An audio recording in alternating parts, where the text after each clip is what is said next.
कृष्णाय वासुदेवाय देवकी नंदनाय च नंदगोपकुमाराय गोविंदाय नमो नमः.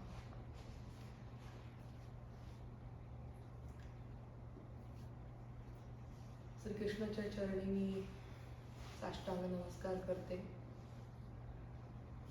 माझे गुरु परमपूज्य वैशेषिका महाराज आणि माझे सद्गुरू परमपूज्य मंगेश दादा फडके या दोघांच्या चरणी मी माझा साष्टांग नमन करते. तसंच दोन्ही माझ्या गुरूंच्या परंपरेतील सर्व आचार्यांच्या चरणी मी माझा साष्टांग वंदन करते आणि माझ्या चिंतनाला सुरुवात करते. तुम्ही श्रोते जगदीश मूर्ती, तेथे माझी व्युत्पत्ती कधी किती, बुद्धिहीन अल्पमती सलगी करीतो श्रीराम. खरंच मी म्हणल्याप्रमाणे दादांचा आशीर्वचनातच मी पूर्ण अजूनही तिथेच बुडाली आहे. त्यानंतर इतकं सुंदर माधवीताईंनी बोललंय, पण आता जेवढं मला लक्षात आहे तेवढं मी माझं चिंतन जे आहे ते मांडण्याचा प्रयत्न करते. आपण दासबोधानंतर आम्ही रोज 5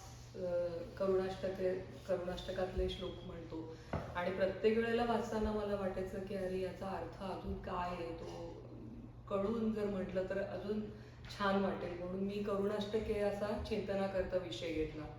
आणि हा विषय घेतल्यानंतर त्याबद्दल जेव्हा वाचत होते, समर्थांची जी काही त्यांनी साधकाची अंतरयात्रा असं म्हणूनच करुणाष्टकांना म्हटले, कारण समर्थांनी पूर्ण उघडून ठेवले त्यांचं मन.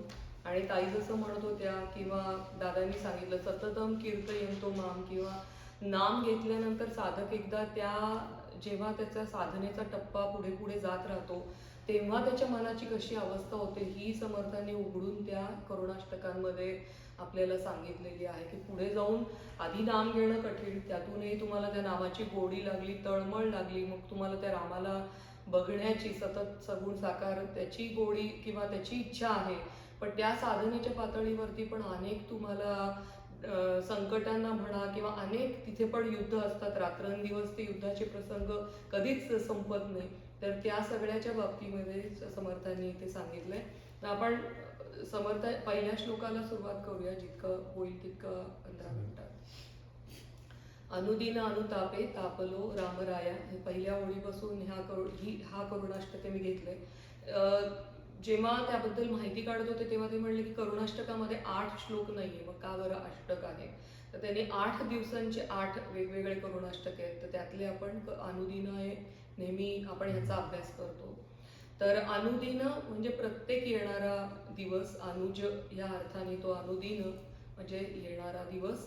अनुतापेचा अर्थ खूप सुंदर आपल्याला एकदा आपल्याच क्लासमध्ये शतानंदनी सांगितलं होतं की पश्चाताप आणि अनुताप या दोन्हीमध्ये फरक आहे. पश्चाताप जो रोज रोज होतो तो पश्चाताप, आणि अनुताप म्हणजे एकदाच होतो. तर त्या अर्थाने मी अजून त्याबद्दल जेव्हा चिंतन केलं तर पश्चाताप हा आपल्या भौतिक जगतामध्ये जेव्हा आपल्या हातून ज्या काही चुकी होतात, आपण जे काही पापकर्म करतो त्याबद्दल जेव्हा आपल्याला परत पलटून बघून वाटतं की वाईट वाटतं त्या गोष्टींबद्दल, तर तो पश्चाताप. पण जेव्हा साधनेच्या बाबतीत किंवा परमार्थाच्या बाबतीमध्ये जेव्हा तुमची साधना कुठेतरी चुकते, साधनेचा वेळ तुम्ही कुठेतरी वाया घालवता, तेव्हा जो तुम्हाला होतो तो अनुताप. आणि अनुतापाचा म्हणजे त्यांनी इतका अनुताप हा शब्द इतकं सहजासहजी आपण आपल्या साधनेकरता वापरू शकत नाही, कारण त्याची इतकी म्हणजे गहन पश्चाताप आहे की तो खरंच परत कधी ती चूक तो साधक करतच नाही, अशा तऱ्हेचा तो पश्चाताप आहे.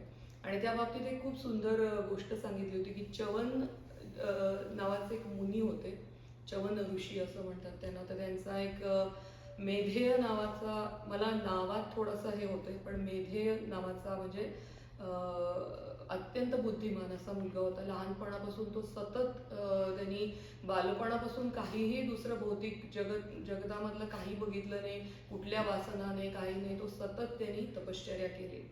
पण एक दिवस एका अप्सरेने त्याला बघितलं, तिला त्याच्याबद्दल खूप प्रेम वाटलं आणि तिला काही केल्यात त्याला जिंकता येत नव्हतं, म्हणून मग तिने मदनाची साह्यत्याने त्याचं तप जे आहे ते भंग करण्याची तिने ती युक्ती मदनाकडनं घेतली आणि तो तपश्चर्येमधनं बाहेर आला.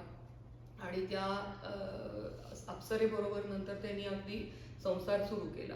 पण काही वर्ष गेल्यानंतर एकदम अचानक त्याला आठवलं की अरे आपण किती छान शिवाची आराधना करायचो आणि किती छान आपण तप करायचो. आणि त्यावेळेला त्याला जे म्हणजे ज्या काही त्याच्या भावना आहे त्याचं वर्णन जे मी ऐकलं होतं की तो त्याला खरा अनुताप तेव्हा झाला होता.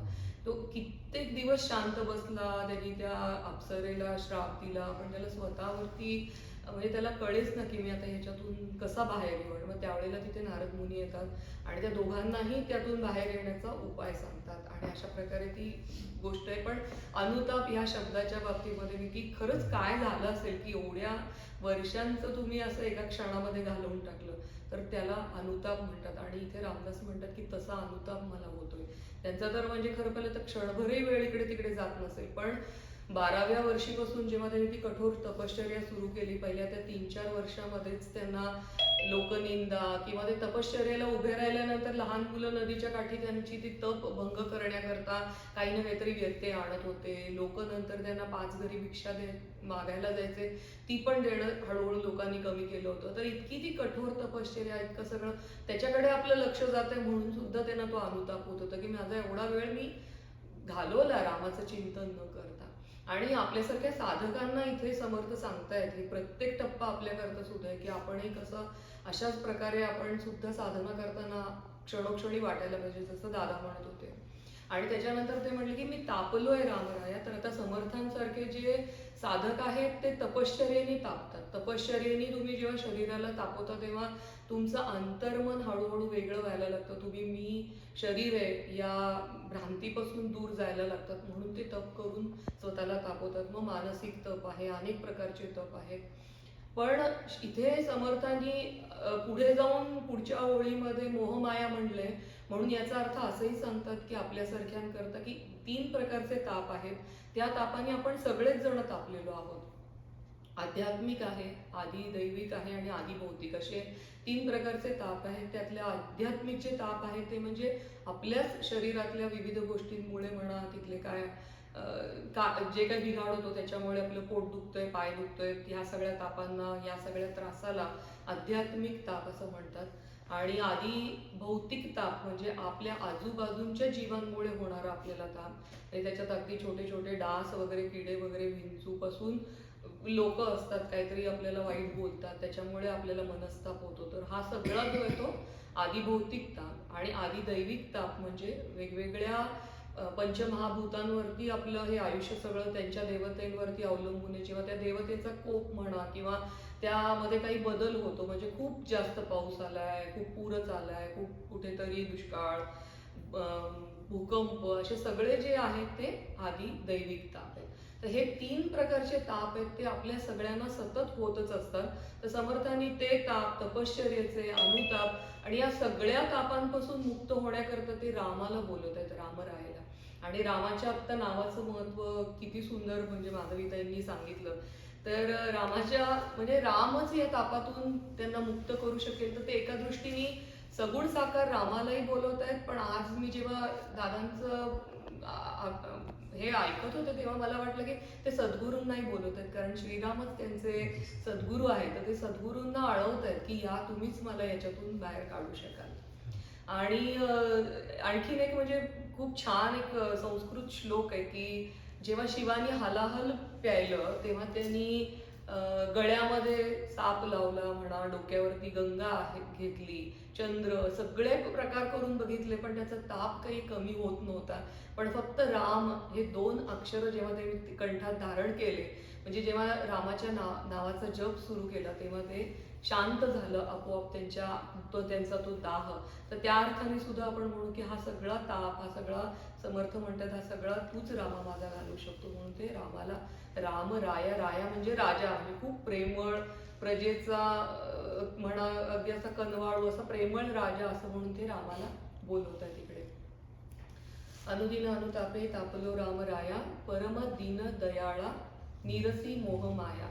परम दीनदयाळा, परम शब्दाचा अर्थ परत आपण अगदी पहिल्याच ह्याच्यामध्ये परमार्थाच्या दृष्टीने सर्वोच्च म्हणजे परम अशा अर्थाने इथे सर्वोच्च म्हणजे दीनांवर दयाळू करणाऱ्यांमध्ये सर्वोच्च असा तो रामराया. इथे आपण परत राम म्हणजे सगुण साकार पण धरू, आपलं आपलं आराध्य दैवत, पण त्याचबरोबर आपले सद्गुरू, त्यांच्यासारखे दयाळू कुणी नाही.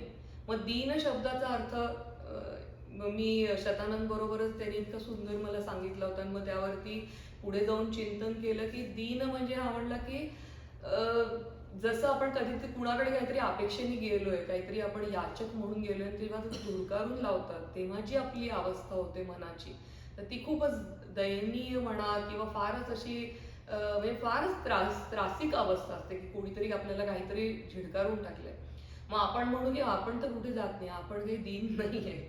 पण खरं बोललं तर आपण प्रत्येक जण दीन आहोत, कारण आपण आपल्या सुखाकरता त्या इंद्रियांकडे आपण सतत धाव घेत असतो. ते पाची इंद्रियाने आपल्याला सतत नाचवत असतात, म्हणतात की हो मी तुला आनंद देईल, तू इकडे चल, मी तुला आनंद देईल, तू हे खा, मी आनंद देईल, हे ऐक, आणि सतत आपल्याला गुंतवून ठेवतात.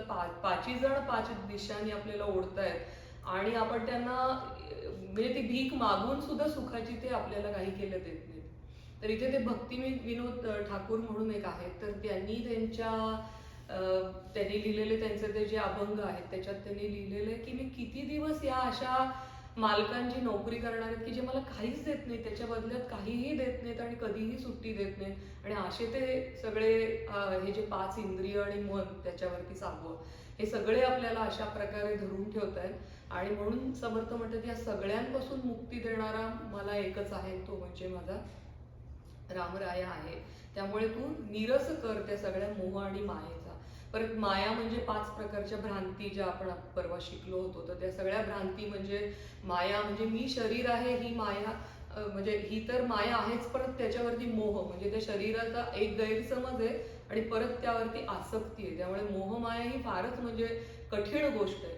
तर त्यात म्हणजे पाची इंद्रिय आपले जे आहेत तर त्या बाबतीत किती त्यांना क्षीण आलंय ते त्यांनी सांगण्याकरता एक एक इंद्रियच इतकं बलवान आहे की एक नुसता वास घेण्याच्या एका घ्राणेंद्रियाच्या अत्यंत त्या फोर्समुळे हरिण जे आहे ते आपलं प्राण मुकवून बसतं. पतंग जो आहे तो फक्त बघत असतो दृष्टीने की अग्नीकडे तो झेप घेतो आणि तिथे तो आपला प्राण गमावून बसतो. हत्ती जो आहे त्याला स्पर्शाचं खूप आकर्षण असतं, त्यामुळे शिकारी दुसऱ्या हत्तीणीला त्याच्या जवळ पाठवतात आणि अशा प्रकारे हत्तीची शिकार करतात. एवढा बलवान तो, त्याच्या पुढे कुठले पण तरी सुद्धा तो त्या एका इंद्रियांमुळे तिथे त्याचा मृत्यू होतो. तसाच रस इंद्रियांमुळे माशाचा मृत्यू होतो आणि अजून एक भुंग्याचा मृत्यू होतो तो नागामुळे. तर एकेका इंद्रियामुळे यांचा जर मृत्यू होतो तर आपल्याला हे पाची इंद्रिय आवरायचे आहेत. आणि म्हणून समर्थ म्हणतात की नाही मला आवरतायत आणि क्षीण होतोय आणि रामराया तूच मला यातून वाचव. आणि आणखीन एक आज आपण आता मला नीट आठवत नाही पण जसं दादा म्हणत होते भुजंगाचं सुद्धा त्यांनी कामक्रोधाला एक उदाहरण दिलं होतं आणि एक खड्ड्यात पडल्याच्या अशा टाईपचं एक काहीतरी दादांच्या ह्याच्यात आलं होतं. तर त्याच्यावरतून एक हे पण चिंतन आहे की जेव्हा आपण विहिरीमध्ये पडतो किंवा अगदी खोल खड्ड्यात पडतो तर तेव्हा आपण स्वतःच्या बळावरती वरती येऊ शकत नाही. आजूबाजूचे जे खड्ड्यात आहेत त्यांना आपण सांगू शकत नाही. जसं ताई म्हणत होत्या की सगळ्यांमध्ये राम आहे, मग मी कुणाला तरी दुसऱ्याला हाक मारू शकते, पण नाही. त्यावेळेला आपल्याला असा कोणीतरी पाहिजे जो त्याच्या वर उभा आहे, तिथून तो दोर पाठवतो, तेव्हाच आपल्याला वर जाता येतं, बाहेर जाता येतं.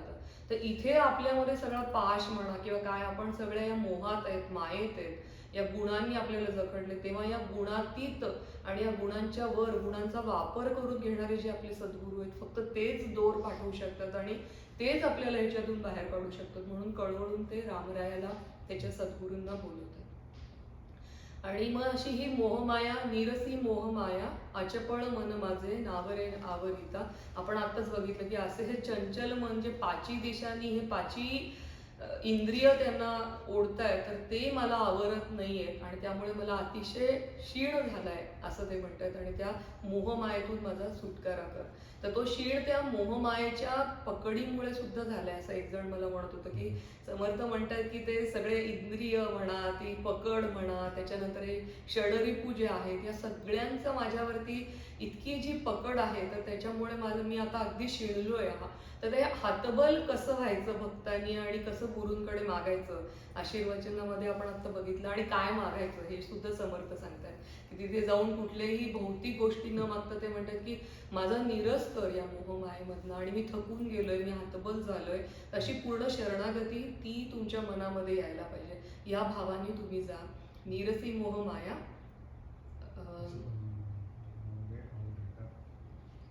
तुझं विण क्षीण होतो, धावरे धावा आता. आणि धावरे धावा आता असं सांगितलंय त्यांनी. म्हणजे अगदी धाव रामराया, म्हणजे मी 2 पावलं चालतोय. म्हणजे पूर्वी सुद्धा भागवतामध्ये वगैरे वाचताना नेहमी म्हणतात की, उदाहरण देतात की जेव्हा तो दोर बांधायचा प्रयत्न करत होती यशोदा, तर 2च बोटं कमी पडत होते. एक तुमच्याकडनं येणारं पाऊल, तुमचे प्रयत्न, आणि दुसरी त्याची कृपा. तर त्याची कृपा पण तुमच्यावरती होण्याकरता त्या दृष्टीने ते म्हणतात की तू आता धाव. मी एवढं सगळं केलंय रामराया, आणि त्याच्यावरती ते रे लावल्यामुळे एक तो संबंध जो आहे रामाबद्दल, म्हणजे अगदी असं रामाला जाऊन लांबून नमस्कार करणं आणि त्याच्याबद्दल किंवा गुरूंबरोबर ते आपला एक संबंध, तो एक जवळचा भाव, तो त्यांनी प्रगट केलाय. तर तो खूप महत्वाचा आहे या भक्तीमध्ये आणि कधी पण आळवण्यामध्ये. तर त्यामुळे तो धावरे धावा आता पण इतका सुंदर आहे की तूही घाई कर, मला तर घाई झालीच आहे. तर मी एकदा असं वाचलं होतं की म्हणजे प्रपंच तुम्ही करा सावकाशीने, जशा तुम्हाला करायचंय तसा, पण परमार्थाच्या बाबतीमध्ये म्हणजे अगदी घराला आग लागल्यावरती तुम्ही कसे धावत सुटाल की काही मला बघ, काही सोडून देईन मी, अशा प्रकारे तुम्ही बाहेर येऊन रामात म्हणजे स्वतःचा जीव वाचवाल. अगदी त्याप्रमाणे तुम्ही जेव्हा परमार्थामध्ये भगवंताच्याकडे धाव घ्याल, जेव्हा तुम्हाला सद्गुरू मिळतील, तेव्हा सद्गुरूच्या पायाशी जाल, तर तेव्हा तुम्ही त्याच प्रकारची धाव घ्या, त्याच प्रकारची एक अर्जन्सी जी आहे ती तुमची दाखवा, ती तीव्रता तुम्हाला दाखवा. तर अशा प्रकारे या सगळ्या शब्दांचा अर्थ मी सांगितला. आणि जेवढं मी चिंतन केलं त्याच्यावरून मला वाटलं की हा समर्थांचे हे श्लोक जर रोज सकाळ संध्याकाळ म्हणायची पूर्वी खूप मी पद्धत होती, तर तो भाव आपल्या मनात येतो, आणि तो भाव अत्यंत गरजेचा आहे म्हणजे आपल्याला. आणि ती जाणीव होण्याकरता की आत्ताही आपण आपली सुटका काही इतकी सहजासहजी नाही याच्यातून. त्याच्याकरता आपल्याला म्हणजे आपल्या आराध्य दैवतेची आणि आपल्या सद्गुरूची खूपच अत्यंत गरज आहे. आणि त्या भावानी आपण अशा प्रकारे भगवंताला रोज आळवलं पाहिजे. तर असं आळवणं मला येऊ दे, तुम्हाला सगळ्यांनाही जमू दे, आणि आपल्यालाही तो रामराया, आपले सद्गुरू येऊन आपली म्हणजे आहेच आहे त्यांची ती कृपा, पण त्या कृपेकरताही आपण पात्र होऊ दे, असं अशी मी प्रार्थना करते माझ्या सद्गुरूंच्या चरणी. आणि हे माझं जे काही 2 बोबडे बोल होते ते त्यांच्या चरणी अर्पण करते. जय जय रघुवीर समर्थ.